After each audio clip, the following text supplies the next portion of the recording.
छात्रियों, आज हम कवि विद्यापति के बारे में पढ़ेंगे। बीए पार्ट फर्स्ट में यह आपका दूसरा चैप्टर है और विद्यापति के बारे में कहा जाता है कि इनका जन्म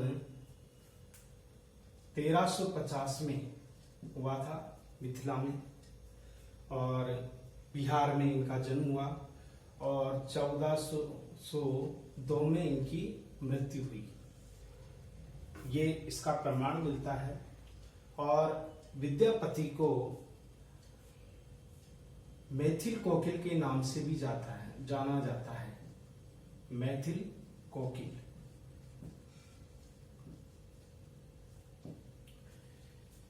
इनके पिता स्वयं एक कवि थे, एक रचनाकार थे जो बहुत अच्छी रचनाएं किया करते थे, और विद्यापति को अपने दादा और पिता से जो कविता करना या साहित्य के प्रति जो रुचि है वो उनको अपने विरासत के रूप में मिली। विद्यापति को मैथिल कोकिल कहा जाता है। स्वयं विद्यापति दो राजा थे जिनके दरबार में रहते थे। एक तो थे कीर्ति सिंह और दूसरे इनके राजा थे वो थे शिव सिंह।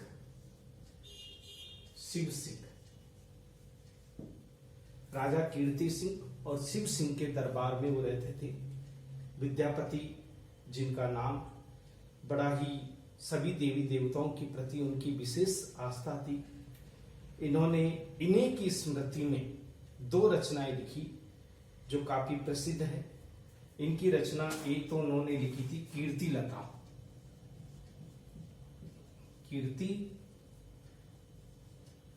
लता और दूसरी लिखी थी कीर्ति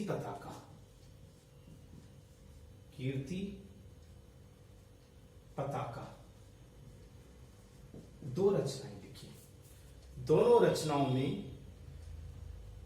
कीर्ति लता में कीर्ति सिंह की वीरता और कुशलता का वर्णन किया है, उसकी प्रशंसा का वर्णन किया गया है। तो राजा शिव सिंह, जिसके दरबार में सर्वाधिक समय विद्यापति रहे थे, तो उन्होंने उनकी यश स्मृति में, उनकी याद में, तो उन्होंने कीर्ति पताका नामक रचना लिखी जो उनकी प्रशंसा में लिखी गई एक प्रमुख रचना है। विद्यापति ने मैथिली भाषा में मैथिली भाषा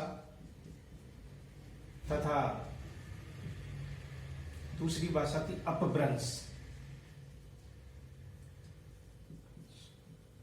अपभ्रंश। ये जो कीर्ति लता वो अपभ्रंश में लिखी गई है। कीर्ति लता, कीर्ति पताका अपभ्रंश भाषा में लिखी गई है।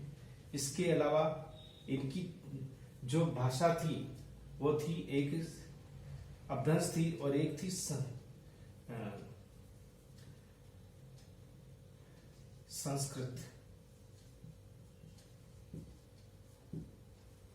संस्कृत भाषा के महान पंडित ये कहे जाते हैं। मैथिली भाषा में इन्होंने अपनी रचनाएं लिखी है बहुत सारी। अपभ्रंश भाषा में रचनाएं अपनी लिखी कीर्ति लता और कीर्ति पताका। संस्कृत भाषा में एक पंडित और विद्वान व्यक्ति की श्रेणी में ये आते हैं। इनकी रचनाएं हमारे जीवन में प्रेरणा देने वाली रचनाएं हैं, आदर्शवादी रचनाएं हैं जिन्हें हम भूल नहीं सकते। इस प्रकार विद्यापति अपने आप में एक युग थे, एक प्रशंसा, एक आधार थे जिनको लेकर वो चले थे। संस्कृत, मैथिली भाषा, अपभ्रंश और संस्कृत इनकी भाषा का आधार रहा है। इन्होंने एक तो कृष्ण, जिनके प्रति इनकी आस्था थी, कृष्ण, राधा, दुर्गा, गंगा,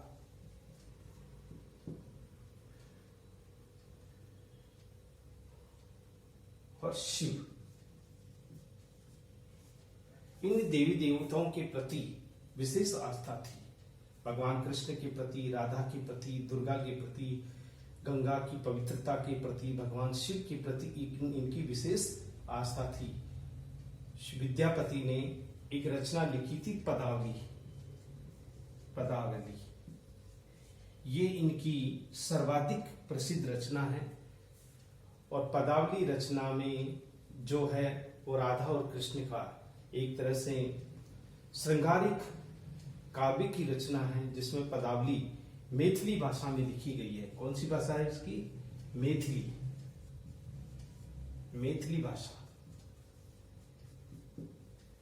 राजा शिव सिंह के दरबार में बहुत लंबे समय तक ये रहे। भगवान यानी शिव सिंह के प्रति इनकी विशेष आस्था थी। ये दरबार में उनके लिए वो मित्र थे, सखा थे और हितैषी थे। शिव सिंह के लिए कहते हैं कि जब शिव सिंह की मृत्यु हो जाती है तो विद्यापति पूरी तरह से निराश हो जाते हैं। तो जहां वो श्रृंगारिक रचनाएं लिखा करते थे, अंत में उन्होंने रचनाएं लिखी वो है श्रृंगारिक रचनाएं के स्थान पर उन्होंने लिखी रचनाएं वो है भक्तिपरक रचनाएं। भक्ति के प्रति उनकी आस्था बढ़ने लगी। जब तक वो दरबार में रहे, दरबार की शान शौकत, उसके अस्तित्व, उसके बारे में वो जानते रहे, तब तक उन्होंने वही रचना लिखी जो श्रृंगार से परिपूर्ण थी। नायक राधा और कृष्ण को नायक और नायिका के रूप में इन्होंने सामने रखा। राधा एक नायिका है अपार सौंदर्य से परिपूर्ण, जिनका अंग प्रत्यंग कृष्ण को अपनी ओर आकर्षित करता है। तो वहीं मैथिली भाषा में लिखने वाले कवि विद्यापति ने हिंदी साहित्य में जो पदावली नामक रचना लिखी है, जिस पर हम कह सकते हैं कि जयदेव का प्रभाव भी देखा जा सकता है। गीत गोविंद जो रचना लिखी थी उसका प्रभाव भी इसमें देखा जा सकता है। उन्होंने उस गीत गोविंद से, जयदेव की रचना गीत गोविंद से प्रेरणा भी ली। विद्यापति केवल 52 यानी 52 वर्ष की अवस्था में ही हिंदी साहित्य को एक समृद्ध धरोहर हमें देकर के इस संसार से विदा हो गए। आज भी उनकी रचनाएं मिथिला की अमराइयों में गूंजती है। मिथिला की उस क्षेत्र में आज भी लोग उनके लोकगीतों के रूप में उनकी रचनाओं का गुणगान करते हैं। वो केवल श्रृंगारिक ही नहीं बल्कि एक भक्तपरक भी कवि थे। कुछ विवाद भी होता है विद्यापति को लेकर के। कुछ कहते हैं कि विद्यापति श्रृंगारिक कवि थे क्योंकि उन्होंने श्रृंगार की रचनाओं को विशेष महत्व दिया। तो कुछ कहते हैं नहीं, श्रृंगारिक नहीं, भक्त कवि थे।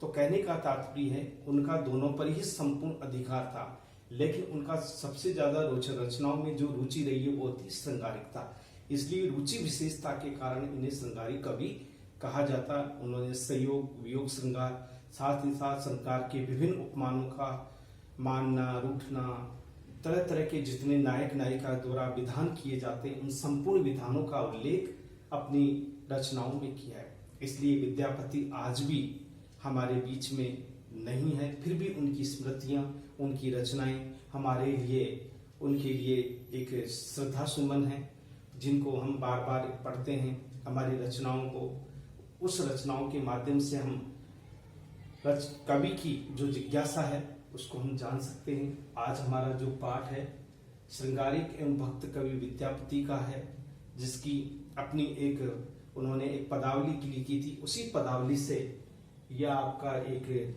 पद्यांश है।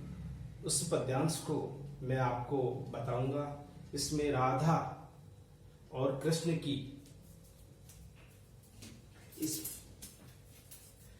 इस पद्यांश में राधा और कृष्ण के रूप का विधान किया गया है।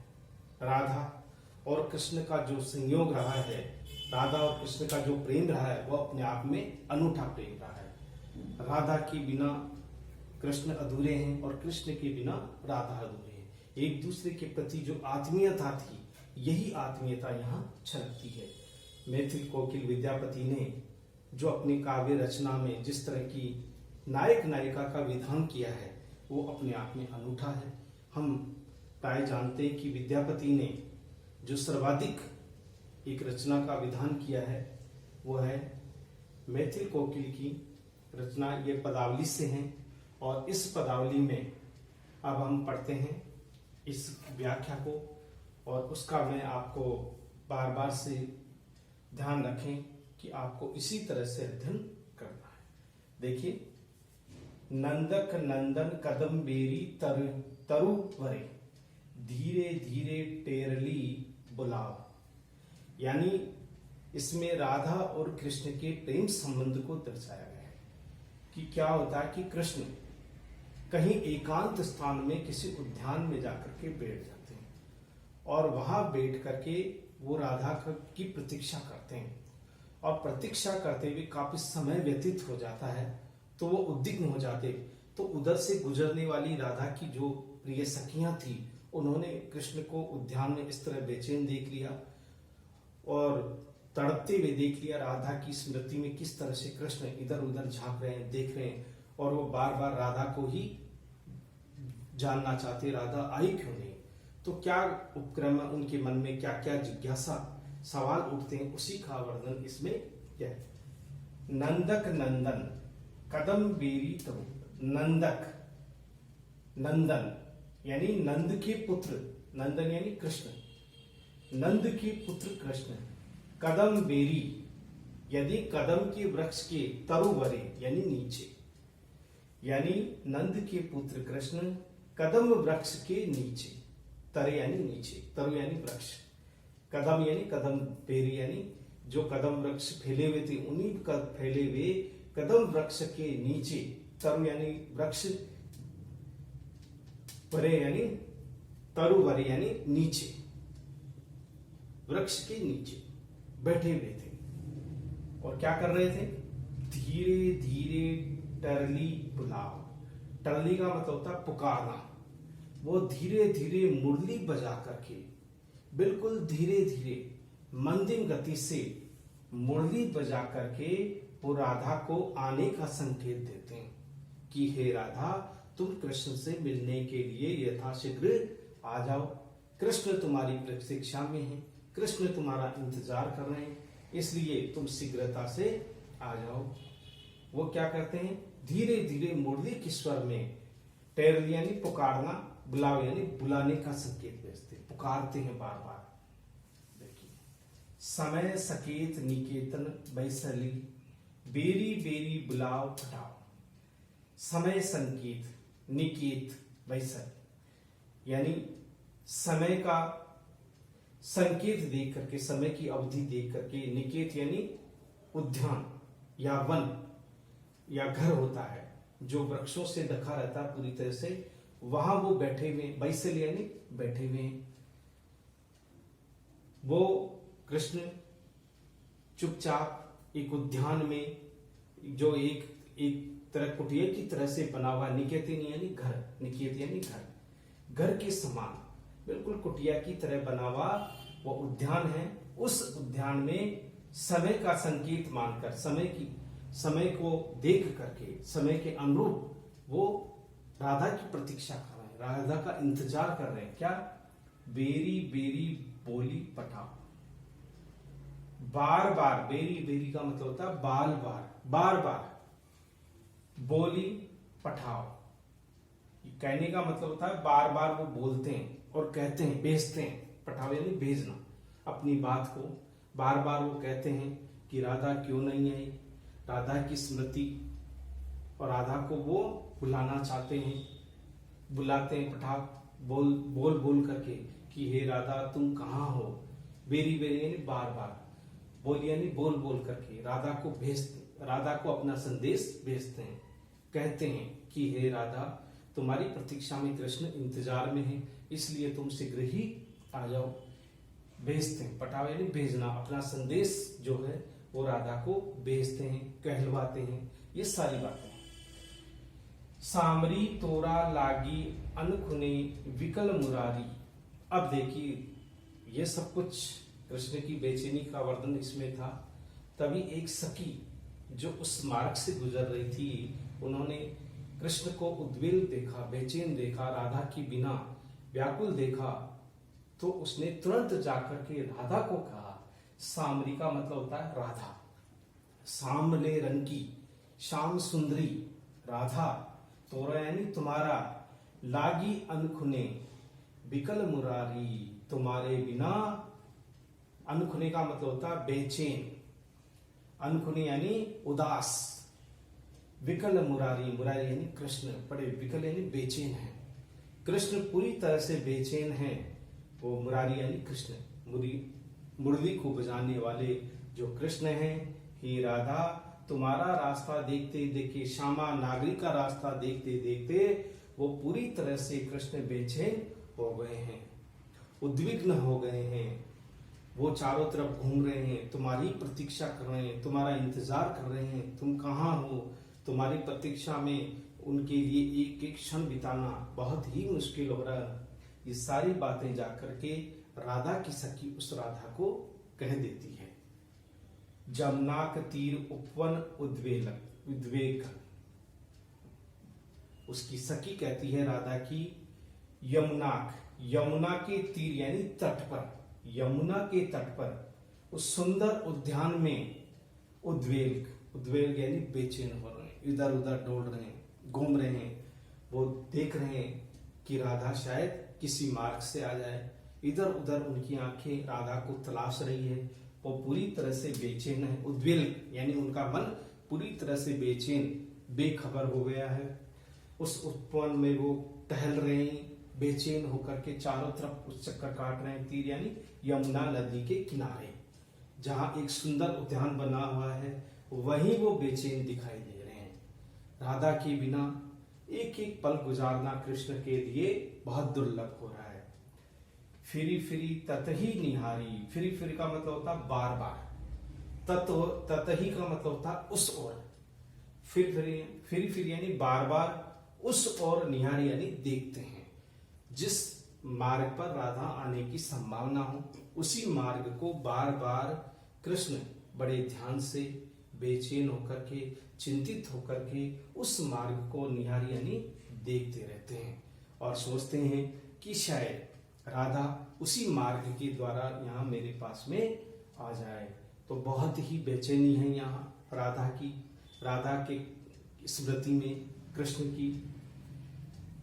अब देखिए, गोरस बिके नीके अबैते जाइते, गोरस यानी दूध दही बेचने वाली, जो गांव की वधुएं स्त्रियां हैं, जो दूध दही का व्यापार करने वाली, गोरस बेचने वाली, बेचने वाली, नीके उसे ढंग से देखते हैं, आते और जाते, कि वो गो रस बेचने वाली अर्थात दूध और दही बेचने वाली जो ग्रामीण वधुएं थी, ग्रामीण स्त्रियां थी, जो गोपियां थी, जो अपने सिर के ऊपर दूध दही के बर्तन लिए हुए, वो उस मार्ग से आ और जा रही है, आ रही जा रही है। उनको बड़े ध्यान से वो देख रहे हैं और क्या करते हैं, उनके पास जाते हैं और क्या करते हैं, जनी जनी पूछ बनवारी, जनी जनी प्रत्येक व्यक्ति जो उस मार्ग से आ रहा है, जो उस रास्ते से आ रहा है, जनी जनी प्रत्येक व्यक्ति जो उस रास्ते से गुजर रहा है, चाहे वो कोई दूध दही बेचने वाली स्त्री हो या कोई व्यक्ति हो, वो प्रत्येक व्यक्ति से पूछ बनवारी, राधा के बारे में ही पूछ रहे हैं कि हे राधा, तुम कहाँ हो, तुम्हारे बिना ये कृष्ण बहुत ही दुखी हैं, बेचैन हैं, तुम शीघ्र ही कृष्ण के पास आ जाओ। वनवारी यानी कृष्ण के लिए का ही नाम है। वन के अंदर बैठते हुए वो बार बार लोगों से यही पूछते हैं कि राधा कहाँ है, ये पूछते रहते हैं। वो है कृष्ण। तोहे मति मान सुमति मधुसूदन, आगे विद्यापति कहते हैं, कवि विद्यापति कहते हैं, क्या कहते हैं, तोहे मति मान, हे राधा, मैं मानता हूं कि तुम बहुत बुद्धि से बहुत बुद्धिशाली हो, तुम बहुत बुद्धिमान हो। कौन, राधा के लिए या राधा के लिए, मैं तुम्हें बहुत ही बुद्धिमती मानता हूं, बहुत ही बुद्धिशाली मानता हूं। सुमति मधुसूदन, लेकिन कृष्ण भी बुद्धि से कमजोर नहीं है, कृष्ण भी की बुद्धि भी बड़ी चतुर है, वो भी बुद्धिमान है। हे राधा, इस बात को नहीं भूलना चाहिए कि केवल तुम ही बुद्धिमान हो, तुम्हारे साथ साथ कृष्ण भी बुद्धिमान है, कृष्ण में भी बुद्धि चातुर्य की भावना है, इसलिए तुम दोनों क्या हो, बुद्धि से चतुर हो, बुद्धि से परिपूर्ण हो, चालाक हो, होशियार हो। तो राधा और कृष्ण की बुद्धि दोनों एक समान है, तो भला दोनों में प्रेम क्यों नहीं होगा? जब समान बुद्धि होगी तो प्रेम भी समान होगा। जितना राधा कृष्ण से प्रेम करती है उतना ही कृष्ण राधा से प्रेम करता है, क्योंकि बुद्धि में दोनों समान है। तो हे मति मान, मैं मानता हूं, विद्यापति कहते हैं कि तू बड़ी बुद्धि चातुर्य से परिपूर्ण है। सुमति, सुमति का मतलब होता है श्रेष्ठ बुद्धि, सु यानी श्रेष्ठ, मति यानी बुद्धि। मधुसूदन, मधुसूदन का मतलब कृष्ण के लिए ये नाम है, ये कृष्ण के बहुत सारे नाम इसमें आए हैं। मधुसूदन, मधुसूदन यानी कृष्ण, मधुरता का आह्वान करने वाले वह कृष्ण बुद्धि से बहुत ही संपन्न है, बहुत ही चतुर है। हे राधा, इस बात को तुम्हें नहीं भूलना चाहिए।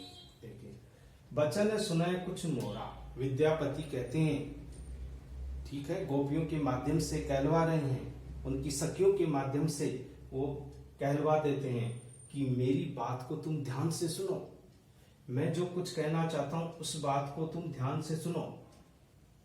वचन सुने कछु मोरा, मेरी जो बात है वे राधा, तुम मेरी उस बात को तुम ध्यान से सुनो।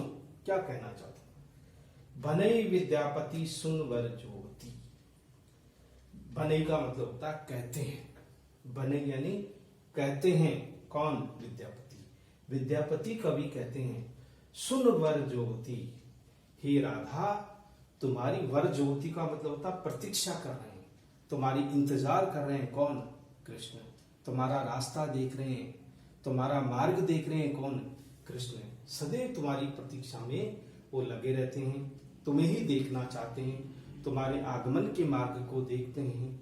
हे राधा, तुम्हें इस बात को भूलना नहीं चाहिए, क्योंकि वो तुम्हारी प्रतीक्षा में वहां उद्विग्न हो रहे हैं, बेचैन हो रहे हैं। इस बात को नहीं भूलना चाहिए, वो तुम्हारी प्रतीक्षा में बैठे हैं, इस बात को तुम सुनो मेरी। वो तुम्हार ज्योति यानी रास्ता देख रहे हैं।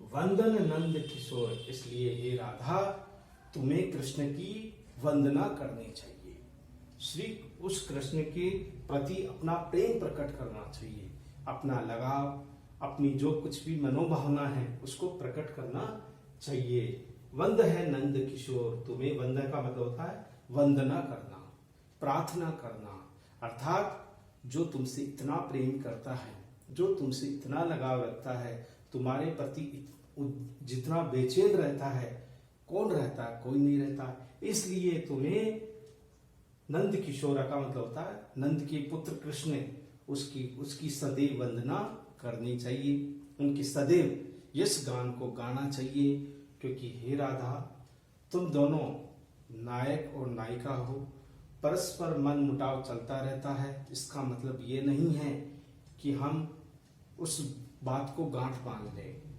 मन मुटाव चलते हैं और फिर सामान्य स्थिति हो जाती है। तो इस समस्त पद में कृष्ण की उद्वेलिता, कृष्ण की बेचैनी, राधा के प्रति उनके मन में जो प्रेम है, जो लगाव है, जो धैर्य है, उसकी अभिव्यक्ति इस पद्यांश में हुई है। और विद्यापति ने इसमें श्रृंगारिक रचना है, जिसमें हम कह सकते हैं आंशिक वियोग का वर्णन हुआ है, पूर्ण वियोग नहीं है, आंशिक वियोग की अनुभूति है। कुछ क्षण के लिए राधा और कृष्ण की दूरी बढ़ जाती है, तो कृष्ण उस दूरी को, उस संभावना को भूल नहीं पाते, इसलिए वो यही चाहते हैं कि राधा शीघ्रता से आए और अपनी जो भी है बात वो हमारे सामने रखे। तो ये हमारा पहला जो पद्यांश था, वो पहला पद्यांश श्रृंगारिक एवं भक्त कवि विद्यापति के पदावली काव्य संग्रह से था। अब हमारा जो दूसरा पद्यांश होगा, दूसरा पद्यांश हम पढ़ेंगे इसके पश्चात। Thank you.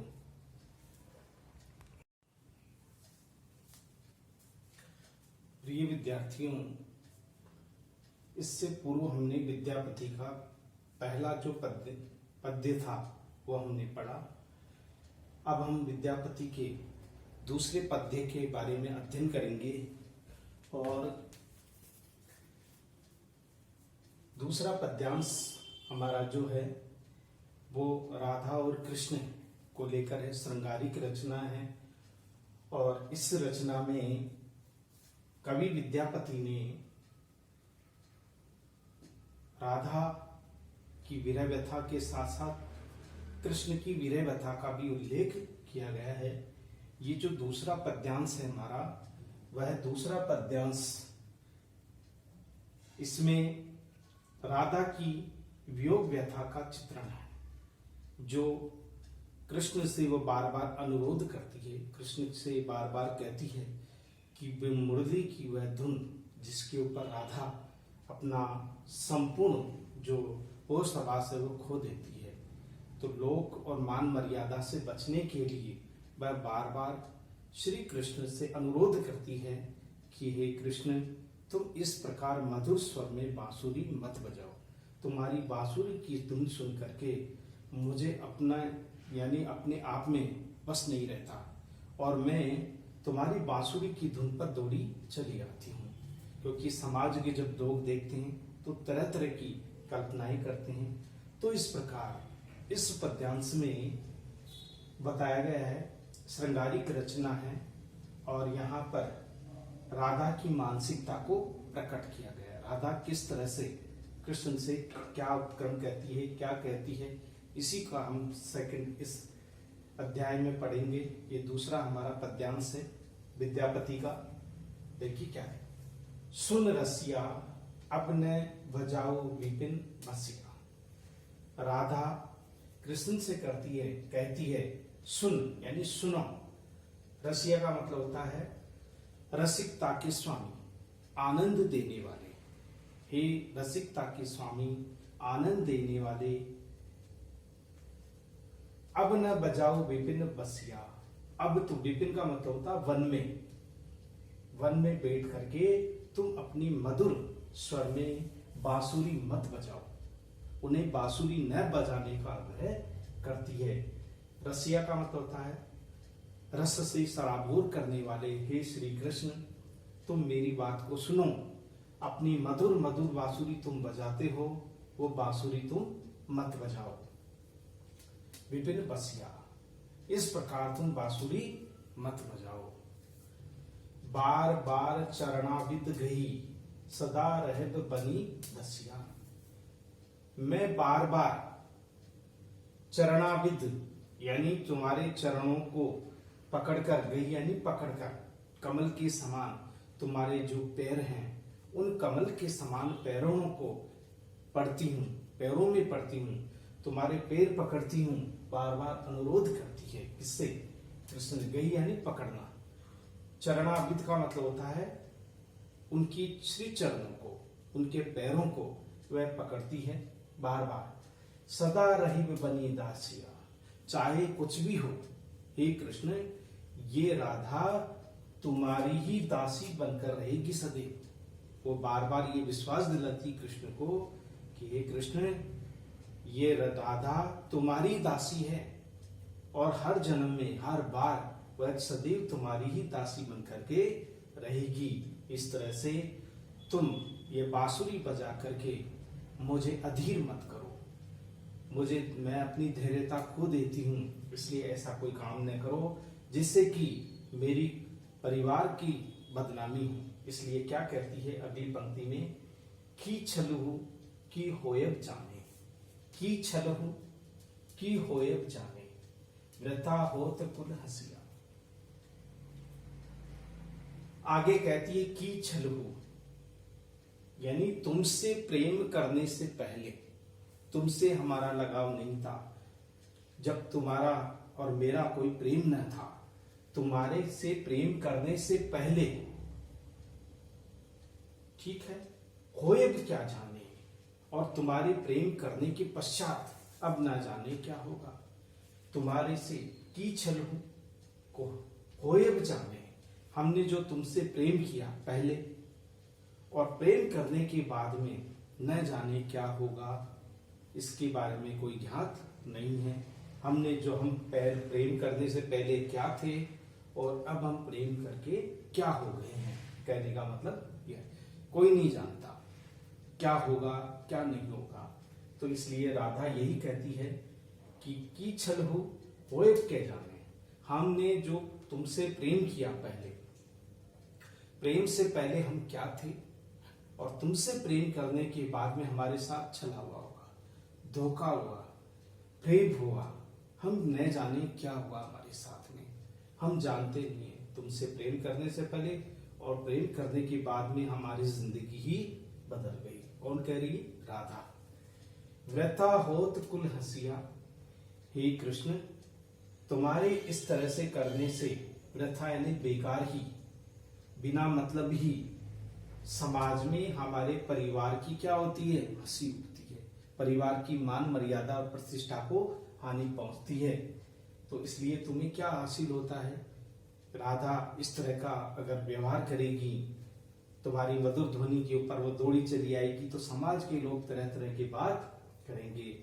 व्रता होए कुल हंसिया, तुम हमारी परिवार की मान मर्यादा की क्यों मजाक बना रहे हो, संसार में क्यों हंसी करवा रहे हो, परिवार की क्यों हंसी उड़वा रहे हो। राधा कृष्ण से कहती है। अनुभव ऐसन मदन भुंगम, हृदय मोर गिर कसिया। आगे राधा कहती है, हे कृष्ण ऐसा लगता है, मदन भुवंगम यानी कामदेव रूपी सर्प, मदन मदन यानी कामदेव, भुवंगम का मतलब होता है संग, कामदेव रूपी स्वर या सर्प हृदय मोर गेल डसिया, यानी मेरे हृदय को बार बार डस रहा है, बार बार वो मेरे हृदय को चोट पहुंचा रहा है, मुझे बार बार डस रहा है, अर्थात मेरे हृदय को शत विशत कर रहा है, क्योंकि तुम्हारी सुंदरता साक्षात रूप से कामदेव से भी अधिक सुंदर है। तुम्हारी सुंदरता कामदेव को भी मंदित कर देती है। तो हे कृष्ण ऐसा अनुभव होता है कि तुम्हारे कामदेव रूपी सौंदर्य मेरे हृदय को पूरी तरह से छलनी छलनी कर देगा। कामदेव रूपी जो सर्प है वो मेरे हृदय को, मोर यानी मेरे हृदय को बार बार डस लेता है, बार बार मुझे चोट पहुंचाता है, बार बार मुझे शत विचत करता है, मुझे चोट पहुंचाता है। तो हे कृष्ण तू मेरी पीड़ा को समझो। नंद नंदन तू शरण त्याग, बलि जग होए दुर्जसिया। नंद के पुत्र कृष्ण, नंदन यानी कृष्ण, हे नंद के पुत्र कृष्ण मैं शपथ लेके कहती हूं तुम्हारी शरण को मैं कभी नहीं त्यागूंगी। तो यानी तुम्हारी, शरण यानी शरण, न यानी नहीं, त्यागब यानी छोड़ूंगी, अर्थात तुम्हारी शरण में ही सदैव बनी रहूंगी, मैं कभी भी तुम्हारी शरण को नहीं त्यागूंगी। बलु जग होए दुर्जसिया, चाहे संसार में मेरी कितनी ही हंसी उड़े, कितनी ही मजाक बने, लेकिन मैं सदैव, कितनी ही बदनामी हो, दुर्दशिया का मतलब होता है बदनामी, चाहे संसार भर में कितनी ही बदनामी हो, लेकिन हे कृष्ण मैं तुम्हारी शरण को, तुम्हारे आश्रय को कभी त्याग नहीं सकती। राधा का प्रेम कृष्ण के प्रति सदैव बना रहेगा। राधा कृष्ण की है और कृष्ण राधा को, तो इसलिए विश्वास में लेती है राधा और कृष्ण को कहती है कि हे कृष्ण बलु यानी चाहे संसार में मेरी बदनामी हो जाए, चाहे संसार में हम बदनाम हो जाए, दुर्जसिया बदनाम हो जाए, हमारा नाम बदनाम हो जाए, लेकिन हम तुम्हारी शरण को कभी छोड़ नहीं सकती। कवि विद्यापति कहते हैं, आगे कहते हैं, विद्यापति कहे सुनु वनिता मणि, तोर मुख जीतल ससिया। आगे कवि विद्यापति कहते हैं राधा को संबोधित करते हुए, वनिता मणि का मतलब होता है स्त्रियों में श्रेष्ठ, स्त्रियों में श्रेष्ठ स्त्री, हे राधिका तुम्हारे मुख ने, तुम्हारे मुख की सुंदरता ने जीतल सचिया, अर्थात चंद्रमा को भी जीत लिया है, चंद्रमा को भी उसके प्रकाश को भी मंदिर कर दिया है। यानी राधा की सुंदरता उस चंद्रमा से भी अधिक प्रखर है, अधिक है। इसलिए विद्यापति कवि कहते हैं कि हे राधा, तुम मेरी बात को ध्यान से सुनो। तुम स्त्रियों में बहुत बुद्धिमान हो, श्रेष्ठ हो, स्त्रियों में सबसे श्रेष्ठ हो। तुम्हारे मुख ने तो, तुम्हारी मुख की सुंदरता ने तो चंद्रमा को भी जीत लिया है। अर्थात चंद्रमा की सुंदरता भी तुम्हारी सुंदरता के सामने कुछ नहीं है। इसलिए यहाँ विद्यापति कहते हैं, धन्य धन तोर भाग गोरियानी, हरि बजू हृदय उलसिया। इसलिए विद्यापति कवि कहते हैं कि हे राधा, तुम्हारा भाग्य धन्य धन्य है, तुम सौभाग्यशाली हो।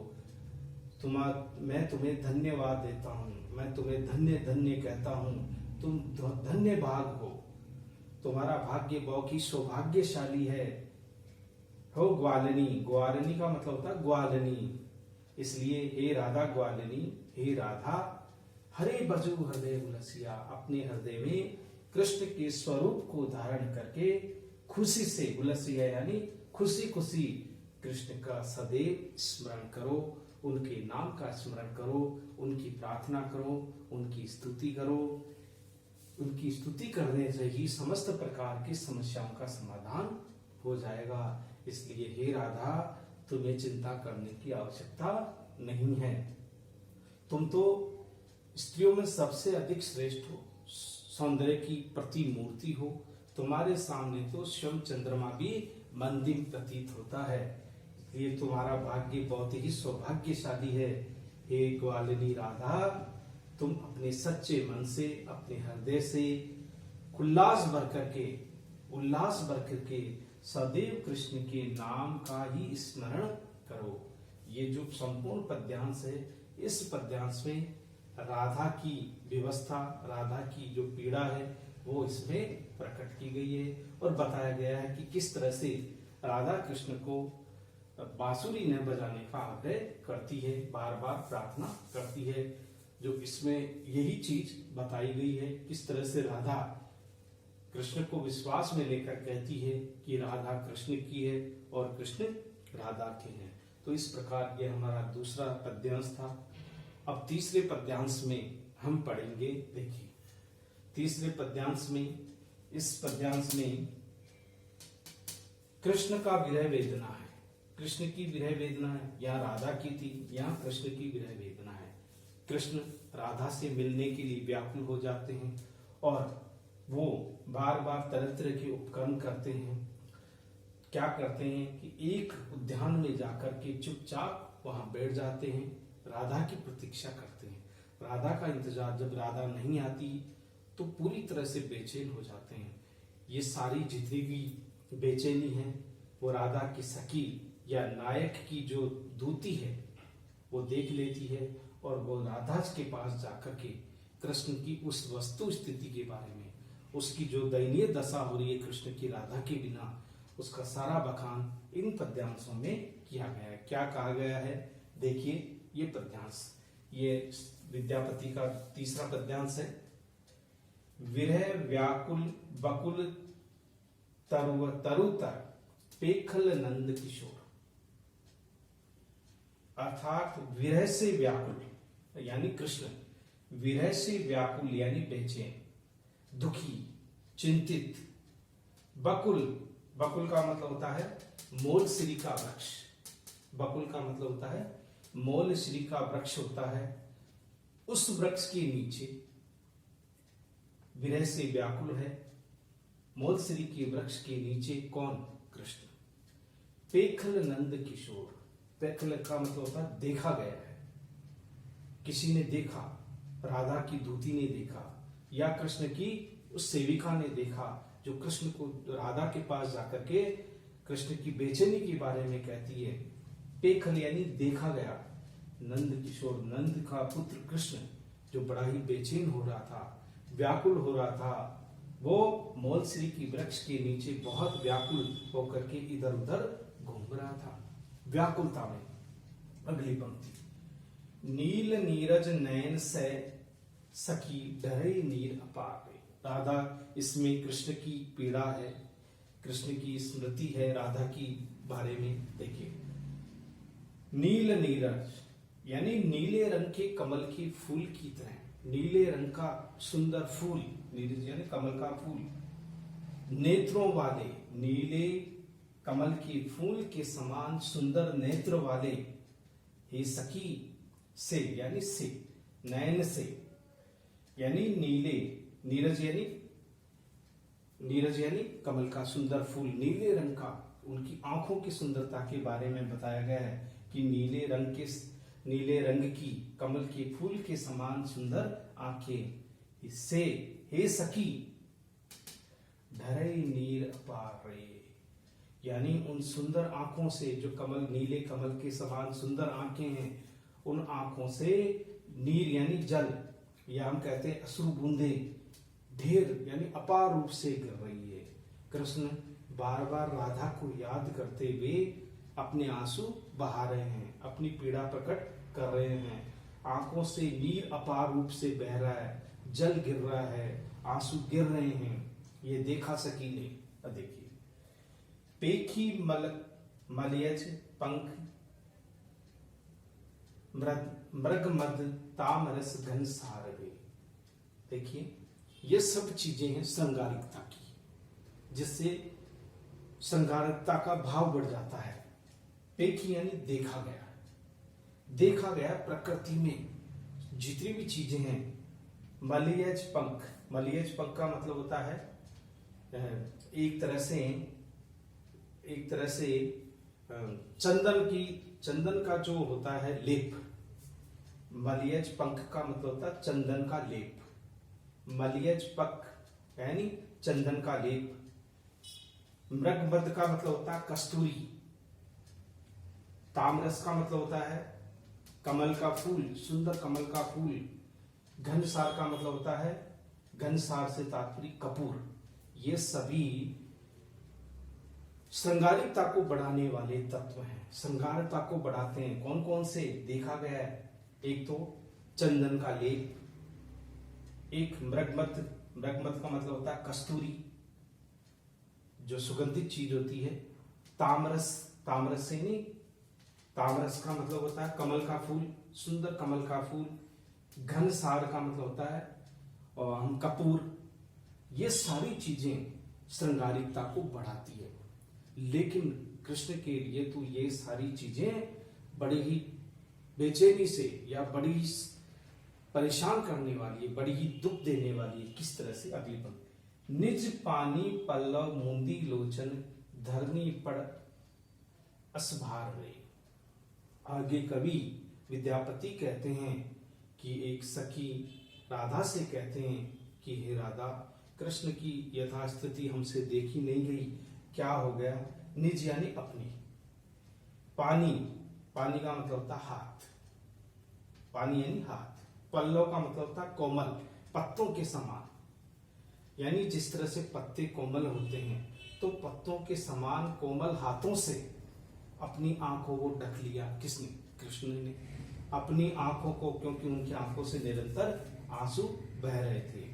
मूंदी का मतलब होता बंद करना, लोचने यानी आंखें। उन्होंने अपने सुंदर कोमल, पत्तों के समान कोमल हाथों से, जो बिल्कुल पत्तों की तरह कोमल थे, चिकने थे, उन हाथों को अपनी यानी मुख पर रख लिया, आंखें बंद कर ली उन्होंने। मूंदी यानी बंद कर ली।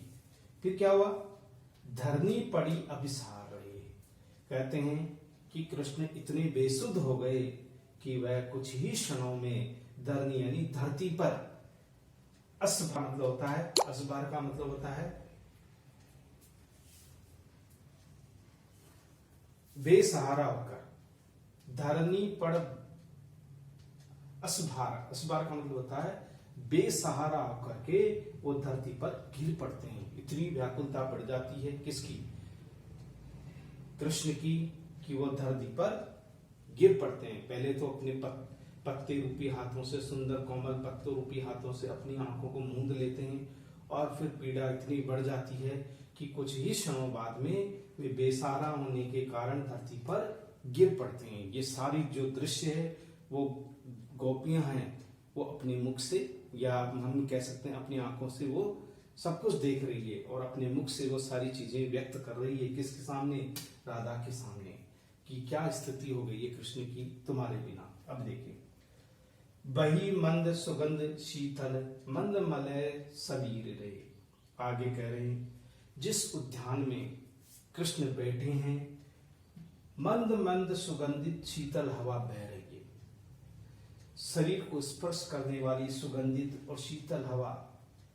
मंद मलय समीर रे, मलय का मतलब होता है मलय पर्वत से सुगंध से युक्त, फूलों की सुगंध से युक्त समीर यानी हवा बहुत ही धीमी गति से, बहुत ही सुंदर गति से वह बह रही है। उससे शरीर स्पर्श होती आनंदभूत हो जाता है व्यक्ति, आनंद भोर हो जाता है व्यक्ति। इसलिए, लेकिन कृष्ण के लिए तो मलय पर्वत से बहने वाली सुगंधित और शीतल वायु किस तरह से पीड़ा प्रदान करने वाली होती है। अगली पंक्ति में देखिए, जनी प्रलय कालक प्रबल पावक दही सुन शरीर। लेकिन कृष्ण के लिए तो बिना राधा के, कहते हैं, ऐसा लगता है कि कालक यानी काल ने भयानक अग्नि, प्रचंड अग्नि को पैदा कर दिया है। कालक यानी काल का, यमराज ने या काल ने, प्रबल यानी भयानक, पावक यानी आग। यानी ये जो शीतल चीजें हैं, चाहे वो कस्तूरी मृग हो, कस्तूरी मद हो, मलयज पंख हो, शीतल बहने वाली हवा हो, ये जितनी भी चीजें हैं, ऐसा लगता था, ऐसा लग रहा है कि मानो को प्रलय काल में बहने वाली कोई अग्नि हो जो शरीर को जला रही है, जो शरीर को पावक यानी अग्नि। दही सुन शरीर रे, कहते हैं कि इस प्रकार की शरीर को जलाने वाले इस प्रचंड अग्नि में शरीर जल रहा है। शून्य शरीर रे, शरीर क्या हो गया? शून्य हो गया, शून्य हो गया शरीर। शून्य का मतलब होता है शून्य हो गया है, यानी अब उन्हें शुद्ध बुद्ध नहीं रही, पूरी तरह से वो बेशुद्ध हो गए हैं। शरीर प्रचंड अग्नि में जल रहा है, चल रहा है। दही का मतलब होता है जल रहा है। उनका जो शून्य शरीर है वो पूरी तरह से जल रहा है, बेशुद्ध हो गए हैं। अधिक बेपथ टूट पड़ी खिति मृसन मुक्ता भाले रे। अधिक बेपथ, वो बेपथ, बेपथ का मतलब होता है कंपन। वो बहुत तेजी से कांपने लगते हैं। कौन? कृष्ण। बेपथ, तेजी से कांपने लगते, टूट पड़ी खिति रे। और इस प्रकार से वो, खिति का मतलब होता है धरती पर गिर पड़ते हैं। और जो उन्होंने सुंदर माला पहनी हुई थी अपने गले में, वो भी टूट पड़ी। उनके गिरने से उनकी माला भी टूट गई जो उन्होंने अपने गले में धारण की हुई थी। टूटी पड़ी खिति यानी धरती पर गिर पड़ी। मृसन मुक्ता भाल रे। मृसन से तात्पर्य क्या है? मृसन, मृसन का मतलब होता है चिकनी, चिकनी। मुक्ता यानी मिट्टी। जो वहां चिकनी मिट्टी थी, उनके गिरने से उनकी जो ललाट है, उस ललाट के ऊपर वो मिट्टी लग गई, क्योंकि गिर गई। कृष्ण जैसे ही गिरे तो वो चिकनी उनकी ललाट पर लग गई, क्योंकि गिरने से ये सारा काम हुआ। मृसन मुक्ता रे, मिट्टी जो थी वो उनकी ललाट पर लग गई। तो बहुत ही बड़े भयानक स्थिति है। अब अगली पंक्ति, अनल तरल तमाल तरुवर। अनल, अनिल, तरल तमाल तरुवर। अनिल का मतलब होता है, अनल का मतलब होता है आग, और अनिल का मतलब होता है हवा के समान। तरल तमाल, तरल रूप से बहने वाली जो वायु थी, तमाल, तमाल वृक्ष के निकट जो बह रही थी, जहां कृष्ण बैठे रहते थे। मुंच सुमन रस जाल रे। मुंच का मतलब क्या होना है? मुंच का मतलब होता है गिरना। जैसे फूल पकने के बाद में या गिर जाते हैं, तो उसी तरह से कृष्ण भी, जिस तरह से तमाल वृक्ष की बूंदे, पानी की बूंदे जिस तरह से टपक के नीचे गिर जाती है, तमाल वृक्षों से होकर के वो सीधी नीचे गिर जाती है, और जिस तरह से फूल यानी खिलने के बाद में, और फूलों का एक समूह है। मुझ जाल का मतलब होता है फूलों का एक समूह है जो तेजी से नीचे गिर जाता है। मुझ यानी गिरना, सारे फूल गिरने लगते हैं क्योंकि चारों तरफ निराशा का भाव कृष्ण के मन में दिखाई देता है। मान मानी तजी सुंदरी चलो जहां राय रसिक सुजान रे। राधा की जो सखी है वो उसे समझाती हुई कहती है कि हे राधा, तुम अपने मान को छोड़ दो। तजी का मतलब होता है छोड़ दो। तुम मान अपमान मत मानो कि कृष्ण मनाएंगे तभी मैं मानूंगी। तुम मान अपमान की बात अपने मन से निकाल दो, छोड़ दो। हे सुंदरी चलो जहां, वहां चलो जहां तुम्हारे प्रियतम कृष्ण रसिक सुजान तुम्हारी प्रतीक्षा कर रहे हैं। सुजान तुम्हारे श्रेष्ठ प्रियतम रसिक शिरोमणि तुम्हारे राह देख रहे हैं, तुम्हारे आगमन की प्रतीक्षा कर रहे हैं। तुम्हें समस्त प्रकार के मान सम्मान को छोड़ करके हे सुंदरी तुम्हें वहां जाना चाहिए जहां तुम्हारे प्रियतम हो।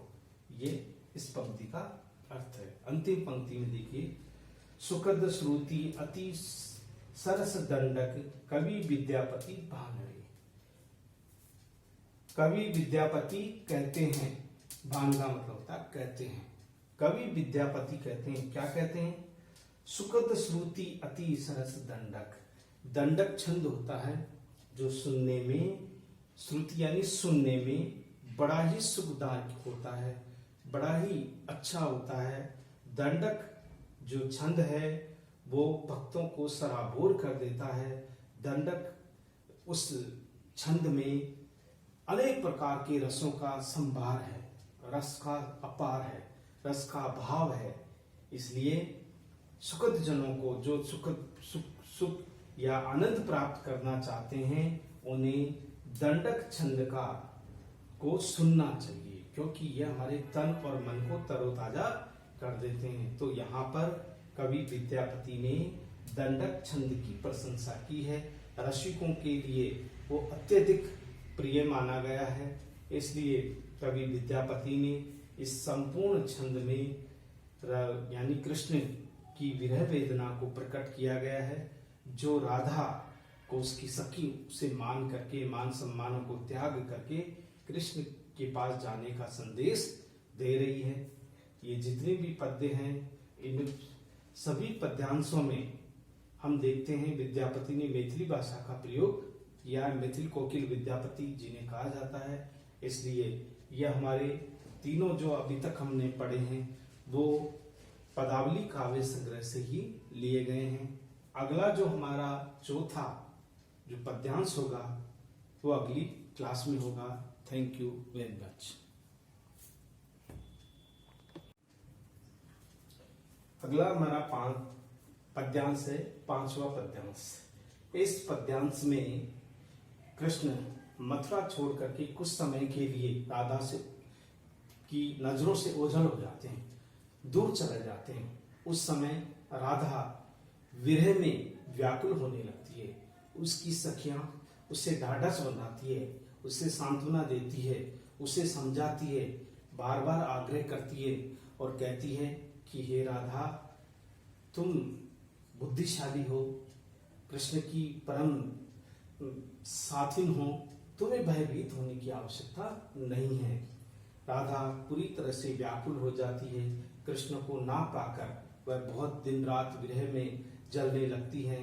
तरह तरह की शंकाएं बढ़ने लगती है और राधा को आशंका होने लगती है कि जब कृष्ण आने के लिए जिस बात के लिए जिस समय की आने की बात कह के गए वह समय भी अब धीरे धीरे बीतता जा रहा है, लेकिन अभी तक कृष्ण लौट करके नहीं आए। तो यहाँ पर राधा की विरह व्यथा को यहाँ पर प्रकट किया है। देखिए, सखी है कतहु न देखी मधाई। राधा अपनी सखी को कहती है कि हे सखी, मैंने अभी तक, कतहु यानी अभी तक, मधाई का मतलब होता है कृष्ण को, मैंने अपने प्रियतम कृष्ण को अभी तक देखा नहीं है। कहाँ चले गए वो? कृष्ण की स्मृति उसके मन में आ रही है, इसलिए वो याद करती हुई कहती है कि हे सखी, कृष्ण को काफी समय से देखा नहीं, दिखाई नहीं दिए, कहाँ चले गए वो। अगली पंक्ति आशंका है। काप शरीर धीर नहीं मानस, अवधि नियर में भेल आई। अब देखिए राधा कह रही है, बिना कृष्ण के वियोग में मेरा शरीर पूरी तरह से कांप रहा है, कपकपी लग रही है शरीर को। कृष्ण के बिना मैं कभी कल्पना ही नहीं कर सकती। काप शरीर, शरीर कांप रहा है राधा का। धीर नहीं मानस, मन में धैर्य नहीं है, अधीर हो गई है, व्याकुल हो गई है राधा। धीर का मतलब होता है धैर्य, नहीं यानी नहीं, मानस यानी मन में, अर्थात राधा के मन में अब तनिक भी धैर्य नहीं है, वो अधीर हो रही है, धैर्य खो चुकी है। अवधि नियर में भेल आई। आगे राधा कहते हैं, राधा कहती है, अवधि का मतलब होता है समय, कि भाई कृष्ण हमें कोई समय देकर गए थे। नियर यानी पास में, कि वो पास में आएगा, वो जब समय आएगा तो मैं निश्चित रूप से तुमसे मिलने आऊंगा। वह भेल आई, वह समय भी आ गया, अब वह निकट समय भी आ गया जो कृष्ण हमें बताकर गए थे, निकट गए थे। जैसे ही राधा को कृष्ण के आगमन की अनुभूति होती है तो शरीर कांपने लगता है, शरीर में धैर्य धारण नहीं करती, और उसे ऐसा प्रतीत होता है कि जो कृष्ण ने कहा था वह समय अब बिल्कुल निकट आ गया है। यहां तक पढ़ो। माधव मास तिथि भयो, माधव अवधि कहे पिया गेला। माधव मास का मतलब होता है माधव मास, यानी कि बैसाख माह की,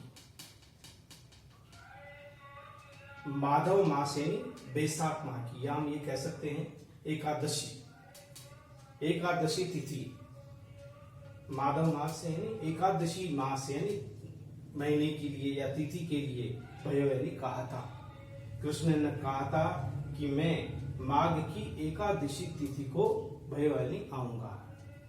माधव अवधि कही पिया गेला, अर्थात महादेव यानी कृष्ण की अब आगमन का समय हो चुका है। अवधि यानी समय, कही पिया गेला, प्रियतम ने, पिया यानी प्रियतम ने कहा था कि मैं शीघ्र ही अपने, जैसे ही एकादशी की तिथि आएगी, बैसाख माघ का महीना आएगा, तब मैं पुनः लौट करके आऊंगा। ये सब बात उसने जाने से पूर्व कृष्ण ने कहा था। कुंच जुग शंभु परसी कर, बलही ते प्रतीति मोही बेला। आगे राधा कहती है कि जाने से पहले कृष्ण ने कुंच जुग शंभु परसी कर बलही, अर्थात राधा कहती है, शंभु का मतलब होता है भगवान शिव को स्पर्श करके, भगवान शिव की शपथ लेकर कृष्ण ने कहा था। कुंच जुग का मतलब होता है, कहने का मतलब होता है कुंच जुग, अर्थात हृदय की शपथ लेकर, अपने हृदय से शपथ लेकर के, शंभु को स्पर्श करके, भगवान शिव को साक्षी मान करके उन्होंने ये विश्वास में लेकर मुझे कहा था। ते प्रतीति मोही भेला। प्रतीति का मतलब होता है प्रतीति, ते प्रतीति मोही भेला, ऐसा प्रतीत होता है कि वो अब शीघ्र ही आएंगे, क्योंकि उन्होंने किसकी, शंभु की शपथ खाई थी। उन्हें स्पर्श करके उन्होंने कहा था कि मैं शीघ्र ही, विश्वास में ले लिया सबको, मोही यानी मुझे विश्वास में ले लिया, और ये बात कही थी, ये बात उन्होंने कही थी। आगे कहती है, विरह वेदना प्रकट करती हुई राधा कहती है, मृग मद चानन परिमल कुमकुम के बोल शीतल चलता। राधा कहती है, कौन कहता है संसार में जो शीतलदायी चीजें हैं, जो शरीर को आनंद विभोर कर देती है, जीवन को आनंद से भर देती है। चाहे वो मृग मद चानन का मतलब होता है चंदन का लेप हो, परिमल की सुंदर खुशबू हो, कुमकुम हो, या चंद्रमा के शीतल बोल, चंद्रमा के समान शीतल बोल, चंद्रमा के समान शीतल वायु, चंद्रमा के समान शीतल रोशनी, कुमकुम, परिमल, है ना। ये सारी चीजें क्या हो जाती है, यानी परिमल का मतलब होता है चंदन का लेप, एक तरह से ये कुमकुम, ये सारी चीजें क्या होती है, मृगमद चानन, अर्थात कहने का तात्पर्य है कस्तूरी का चंदन। मृगमद चंदन का मतलब होता है कस्तूरी चंदन। परिमल का मतलब होता है चंदन का लेप। कुमकुम जो स्त्रियां धारण करती है। कि बोल शीतल चंदा, लोग कहते हैं चंद्रमा शीतलता देता है, लेकिन विरहणी के लिए तो यही पीड़ादायक है, कष्टदायक है। इसे विरहणी कैसे सहन कर सकती है। देखिए, पिया विषलेख अनल जो बसिए, विपत्ति चिन्हे भल मंदा। आगे राधा कहती है कि हे सखी, पिया यानी प्रियतम, विषलेख, प्रियतम ने विश्लेख यानी विश्वास करके, विश्लेख यानी विश्वास करके, या हम ये कह सकते हैं कि एक तरह से पिया विश्लेख अनल जो बसिए। विश्लेख का मतलब होता है पछतावा, हमें पछतावा है इस तरह से अनल जो बसिए, क्योंकि हमने तो अपने हृदय में आग को बसाया है, आग को धारण किया है। क्योंकि पिया का जो प्रेम है वो अग्निकुंड के समान है।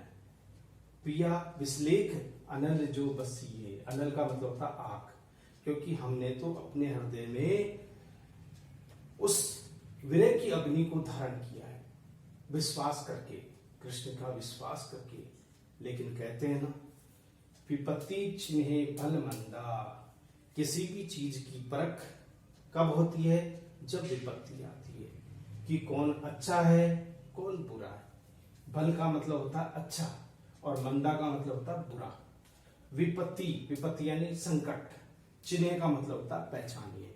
विपत्ति में ही अच्छे और बुरे की पहचान होती है कि कौन अच्छा है कौन बुरा। क्योंकि हमने तो कृष्ण से जब से प्रेम किए हैं तब से अपने हृदय में हमने तो केवल इसी विश्वास की अग्नि को धारण ही किया हुआ है।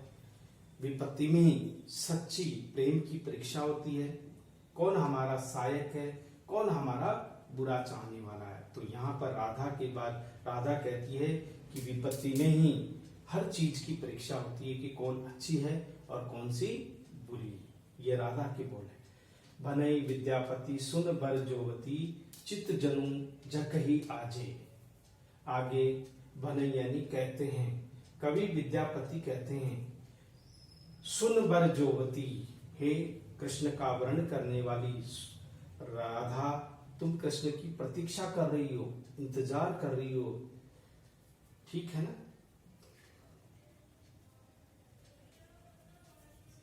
चित्त जनु जखे आजे, चित्त यानी मन में किसी प्रकार का पछतावा मत करो, संताप मत रखो। चित्त यानी मन में किसी तरह का कोई पछतावा मत रखो, मत करो। जखे का मतलब होता है मत करो। आज तुम किसी तरह का कोई पछतावा मत करो। कौन कह रही है?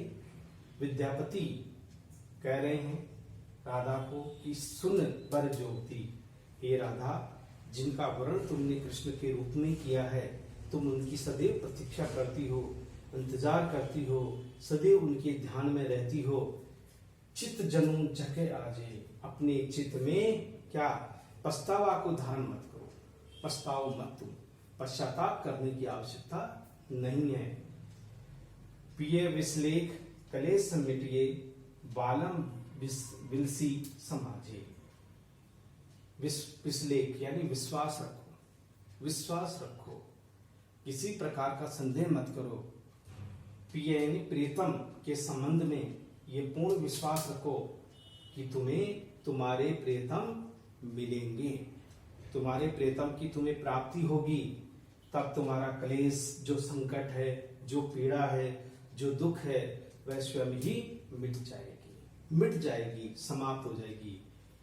बालम विलसी समाजे, तुम्हारे प्रीतम को पाकर के हमारा जो समाज है, मानव समाज है, वह भी प्रसन्नता से भर जाएगा। विलसी का मतलब होता है प्रसन्नता। समाजे, केवल राधा को ही कृष्ण की अनुभूति नहीं होगी, बल्कि संपूर्ण गोकुल ग्राम, या हम कह सकते हैं कि ये मथुरा, सारे लोग कृष्ण को पाकर के प्रसन्न होंगे। हे राधा, इसलिए तुम्हें विरह करने की आवश्यकता नहीं है। समय आने पर तुम्हारे प्रियतम तुम्हें अवश्य ही मिलेंगे। तुम्हारा क्लेश, तुम्हारी पीड़ाएं, तुम्हारा संकट, तुम्हारा दुख अपने आप ही समाप्त हो जाएगा। इसलिए हे राधा, मन में धैर्य धारण करके रखो। मन में अगर तुम धैर्य रखोगे तो तुम्हें कृष्ण की अवश्य ही प्राप्ति होगी। कृष्ण ने जो कहा है वह अवश्य ही पूर्ण होगा। और इस तरह से तुम्हारा जो क्लेश है, तुम्हारी जो पीड़ा है, मैं विश्वास के साथ कहता हूं कि तुम्हारा संपूर्ण क्लेश, पीड़ा, दुख, जो भी मन में संताप है, वो पूरी तरह से मिट जाएगा। बालम यानी प्रियतम, बिलसी समाजे, बिलसी का मतलब होता प्रसन्न। तुम्हारे प्रियतम को प्राप्त करके स्वयं हमारा जो ग्राम प्रदेश है, या हमारा जो ये गोकुल ग्राम है, वह भी प्रसन्नता से भर जाएगा। हे राधा, तुम्हारे साथ साथ इन सभी लोगों के दुखों का भी अंत हो जाएगा। तो इस तरह से इस 5वें पद्यांश में राधा की विरह वेदना को बड़ी ही मार्मिकता के रूप में स्पष्ट किया है कि किस तरह से राधा की विरह वेदना दिन प्रतिदिन बढ़ती जाती है। तो ये जितने भी हमारे पद्यांश, 5 पद्यांश थे जो विद्यापति काव्य से थे, इनका संपूर्ण अध्ययन हमने कर लिया है, जिनमें तरह तरह के ये सभी जितने भी पद्यांश है, 5 पद्यांश, ये विद्यापति की पदावली काव्य संग्रह से हैं। ये सब पांचों विद्यापति के पदावली काव्य संग्रह से लिए गए हैं। और बड़े ही कोई ज्यादा इतनी कोई संकट या कोई इस तरह के कोई वो इस तरह की कोई टिपिकल कोई चीज नहीं है, आप आसानी से इनको पढ़ सकते हो। इसलिए हमारा ये आज का जो विषय था विद्यापति पर आधारित था। कवि विद्यापति और उसकी पदावली के कुछ पद्यांश थे जिनका अध्ययन हमने किया। आगामी कक्षाओं में हम काव्य से संबंधित अगला हमारा जो कवि होगा उसका अध्ययन करेंगे। Thank you very much.